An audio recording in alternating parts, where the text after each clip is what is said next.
अस्सलाम वालेकुम वरहमतुल्लाह। स्टूडेंट्स, आज इस वीडियो में एफएससी पार्ट 2 का टॉपिक है चैप्टर 13 का केमिकल इफ़ेक्ट करंट का थर्ड इफ़ेक्ट है। ये कंप्लीट आज वीडियो में हम डिस्कस करेंगे, जिसमें शॉर्ट क्वेश्चंस ये आएंगे कि इलेक्ट्रोलाइसिस ये प्रोसेस क्या होता है, इलेक्ट्रोलाइट क्या होगा, इलेक्ट्रोड, एनोड, कैथोड, वोल्टामीटर किसको कहेंगे।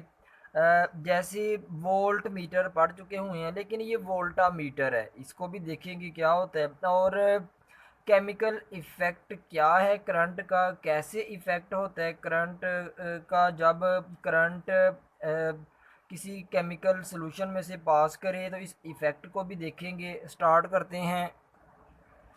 तो सबसे पहले इलेक्ट्रोलाइसिस की डिफ़ाइन है। इलेक्ट्रोलाइसिस वो प्रोसेस है जिसमें लिक्विड सॉल्यूशन जैसे कॉपर सल्फेट या डाइल्यूट हाइड्रो सल्फ्यूरिक एसिड है H2SO4 इलेक्ट्रिसिटी को कंडक्ट करता है। यानी इस प्रोसेस में इलेक्ट्रोलाइसिस जो प्रोसेस है, इसमें लिक्विड्स इलेक्ट्रिसिटी को कंडक्ट करते हैं due to some chemical reactions that take place within them. जब उस सॉल्यूशन में से करंट गुजरता है, उसमें केमिकल रिएक्शंस होने की वजह से जो चेंजेस आती हैं, तो यही बेसिकली केमिकल इफ़ेक्ट है। जब इस सॉल्यूशन में केमिकल में करंट फ्लो करेगा, ये पॉजिटिव और नेगेटिव आयंस में टूट जाएगा, इसमें चेंज आएगी।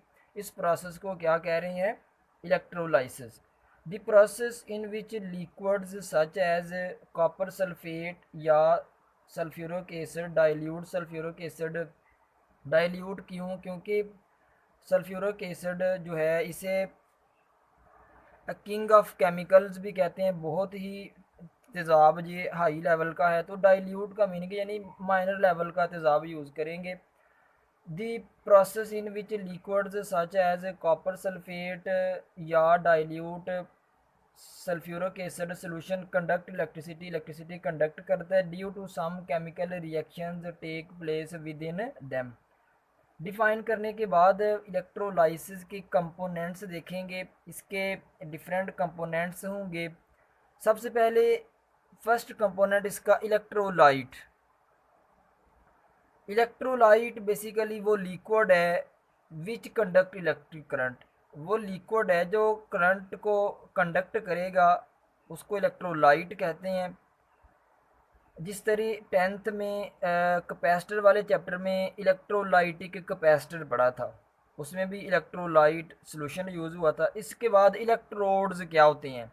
The material in the form of wire और रॉड और प्लेट। ये वो मटेरियल्स होते हैं जो या तो वायर की फॉर्म में होते हैं, या रॉड की फॉर्म में, या प्लेट की फॉर्म में, which leads the current into और आउट ऑफ इलेक्ट्रोड। यानी इलेक्ट्रोलाइट, या तो ये इलेक्ट्रोड्स करंट को इलेक्ट्रोलाइट में पास करवाते हैं, या इलेक्ट्रोलाइट से करंट को अवे पास सर्किट में पास करवाते हैं। तो ये इनका ये पर्पज़ है इलेक्ट्रोड्स का।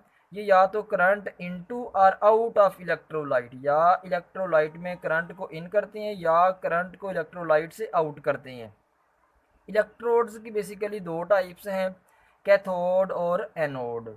कैथोड इसके ऊपर नेगेटिव चार्ज होता है और एनोड के ऊपर पॉजिटिव चार्ज होता है। और इस एक्सपेरिमेंट में हम जो कैथोड और एनोड यूज़ करेंगे, यानी जो हम इलेक्ट्रोड यूज़ करेंगे, वो कॉपर मटेरियल के बने होंगे। ठीक है।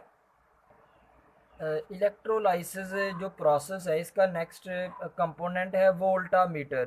बेसिकली वोल्ट मीटर पढ़ा हुआ है, वोल्टामीटर वर्ड हम पहली मर्तबा सुन रहे हैं।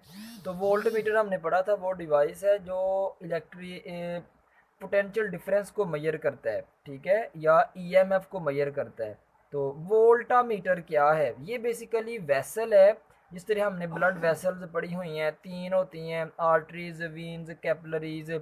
जिनमें कैपिलरीज हैं वो सबसे स्मॉल होती हैं। तो ये भी बेसिकली वेसल ही है containing two electrodes and the liquid is called voltameter. तो इस फिगर में ये जो ये वाला कंटेनर है कंप्लीट, ये एज ए वोल्टामीटर ही है, क्योंकि इसमें इलेक्ट्रोड्स भी हैं और इलेक्ट्रोलाइट भी। तो ये कंप्लीट एक क्या बन जाएगा?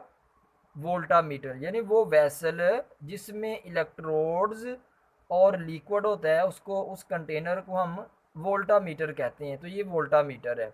नेक्स्ट अब इसकी वर्किंग देखते हैं कि इलेक्ट्रोलाइसिस जो प्रोसेस है ये कैसे काम करता है, इसको हम कहाँ पे यूज़ करते हैं वो यूज़ भी देखेंगे।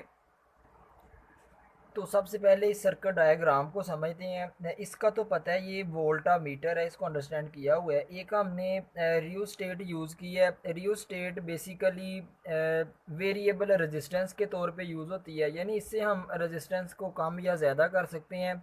इस टॉपिक को फर्दर इसी चैप्टर में रियोस्टेट एक टॉपिक आएगा, उसमें इसको डिटेल में पढ़ेंगे। इसको एज ए पोटेंशियल डिवाइडर के तौर पे भी यूज़ करते हैं और ये वेरिएबल रेजिस्टेंस भी इसको कहते हैं। एक हमने बैटरी यूज़ की है ज़्यादा वोल्टेज वाली, क्योंकि डबल है। इसके बाद एक एम मीटर लगाया है, इससे हम करंट को मेजर कर लेंगे, करंट कितना फ़्लो कर रहा है सर्किट में। तो इस रियोस्टेट को यूज़ करके रेजिस्टेंस को कम या ज़्यादा करेंगे, सर्किट की रेजिस्टेंस को रेजिस्टेंस कम या ज़्यादा करेंगे, इस तरह करंट भी कम या ज़्यादा फ्लो करेगा सर्किट में। इसीलिए ये एज ए पोटेंशियल डिवाइडर के तौर पर भी यूज़ होती है। तो स्टार्ट करते हैं क्या प्रोसेस होगा। बेसिकली जैसे ही बैटरी में से करंट फ्लो करेगा, वो करंट फ्लो करता हुआ गलवानो में वोल्ट एम मीटर की नीडल भी मूव करेगी, एम मीटर की करंट फ्लो करता हुआ इधर पहुंचेगा। इस इलेक्ट्रोड पे नेगेटिव नेगेटिव वाली साइड पे है, नेगेटिव चार्ज आ जाएगा इसके ऊपर। ये पॉजिटिव बैटरी के पॉजिटिव टर्मिनल वाली साइड पे है इलेक्ट्रोड, तो ये एनोड बन जाएगा। जैसे ही करंट फ्लो करेगा सर्किट में, ये जो हमने लिक्विड यूज़ किया हुआ है ये लिक्विड कॉपर सल्फेट है, उसका सोल्यूशन है। इसमें ये पॉजिटिव और नेगेटिव आयंस में कन्वर्ट हो जाएगा, यानी इसमें केमिकल रिएक्शन होगा इस लिक्विड में, तो ये पॉजिटिव और नेगेटिव आयंस में कन्वर्ट हो जाएगा। ठीक है, तो कॉपर आयंस और सल्फेट आयंस में ये टूट जाएगा। ये पॉजिटिव पॉजिटिव ये शो कर रहे हैं कि कॉपर ने 2 इलेक्ट्रॉन लूज किए हैं, और ये जो नेगेटिव हैं 2 ये शो कर रहे हैं कि सल्फेट ने 2 इलेक्ट्रॉन, इसने 2 इलेक्ट्रॉन गेन किए हैं। तो जैसे ही केमिकल रिएक्शन हुआ ये पॉजिटिव और नेगेटिव आयंस में टूटे। फिगर से देखें तो नेगेटिव वाले पॉजिटिव की तरफ अट्रैक्ट होंगे और पॉजिटिव वाले नेगेटिव की तरफ अट्रैक्ट होंगे। फिर क्या होगा, सुनना ध्यान से, यही मेन पर्पज़ है हमारा। पॉजिटिव वाले इधर को जाते जाएंगे और नेगेटिव वाले इधर को। सबसे पहले जो कॉपर आयन है ये 2 इलेक्ट्रॉन एब्जॉर्व करेगा, क्योंकि 2 इसने लूज किए हुए हैं। ये 2 इलेक्ट्रॉन एब्जॉर्व करके कॉपर एटम बन जाएगा, यानी एज ए न्यूट्रल बन जाएगा। पहले इसके ऊपर चार्ज है पॉजिटिव, जब ये 2 इलेक्ट्रॉन एब्जॉर्व करेगा पॉजिटिव चार्ज और नेगेटिव चार्ज इक्वल हो जाएंगे, फिर ये कॉपर एटम बिल्कुल बन जाएगा न्यूट्रल। तो ये इधर शिफ्ट हो गया हुआ है क्योंकि इसके ऊपर पॉजिटिव चार्ज है। ठीक है, तो ये इधर स्टोर होता जाएगा, यानी कॉपर आइंस इधर स्टोर होते जाएंगे इस कैथोड के ऊपर, और जो सल्फेट आइंस हैं नेगेटिव वाले वो इधर मूव करेंगे। जब ये सल्फेट आइन, क्योंकि ये जो इलेक्ट्रोड हमने यूज़ किए हुए हैं ये भी कॉपर के हैं, ये ऑलरेडी कॉपर के स्टूडेंट्स बने हुए हैं। ये जो इलेक्ट्रोड हैं, कॉपर हमें पता है कि गुड कंडक्टर है। ये सल्फेट आइन जब इधर को मूव करेगा इस तरह रिएक्शन होगा। जब रिएक्शन होगा तो कॉपर सल्फेट फिर बनता जाएगा, यानी कॉपर सल्फेट लिक्विड भी कॉपर सल्फेट ही है। और कॉपर सल्फेट जैसे ही सल्फेट आयंस इधर जाते जाएंगे इस एनोड की तरफ, कॉपर सल्फेट अगेन बनता जाएगा। तो फिर हम कह देंगे कि कॉपर सल्फेट इधर से रिएक्शन हो रहा है, टूटते जा रहे हैं एटम्स, कॉपर सल्फेट आयंस में टूटता जा रहा है, और कॉपर पॉजिटिव आयंस इधर को जाते गए वो इधर स्टोर होते गए। ऑलरेडी ये भी कॉपर का बना हुआ है लेकिन फिर भी इधर स्टोर होते जाएंगे कॉपर एटम्स, और सल्फेट आयंस इधर को मूव करते जाएंगे कॉपर के साथ मिलके, वो कॉपर सल्फेट बनाते जाएंगे। तो इधर से एटम कॉपर सल्फेट जो है वो लूज होता जाएगा, रिएक्शन होता जाएगा, इधर से फिर कॉपर सल्फेट बनता जाएगा। फिर हम कह देंगे कि कंप्लीट इस पूरे प्रोसेस में कॉपर सल्फेट की जो डेंसिटी है वो कांस्टेंट रहेगी, वो यूनिफॉर्म रहेगी, यानी वो तो उतनी रहेगी। लेकिन इस फिगर से हमें क्या रिजल्ट मिला है, बस चेंजिंग इस इलेक्ट्रोड के ऊपर आई है। इस इलेक्ट्रोड के ऊपर बहुत पहले भी ये कॉपर का बना हुआ था, लेकिन और भी बहुत ज़्यादा कॉपर एटम्स आकर डिपॉजिट हो गए हैं। तो इसी फिनोमिना को स्टूडेंट्स यूज़ करके हम एक मेटल के ऊपर, चीप मेटल के ऊपर एक एक्सपेंसिव मेटल की तय चढ़ाते हैं। कैसे वो होता है, जैसे हम देखें कि चम्मच जो है वो लोहे का होता है और उसके ऊपर कोटिंग स्टील की होती है, वो बहुत फैंसी बना देते हैं। तो ये इलेक्ट्रोप्लेटिंग का प्रोसेस भी इलेक्ट्रोलाइसिस के अकॉर्डिंग ही पॉसिबल है। अब हम इलेक्ट्रोप्लेटिंग को डिफाइन करते हैं।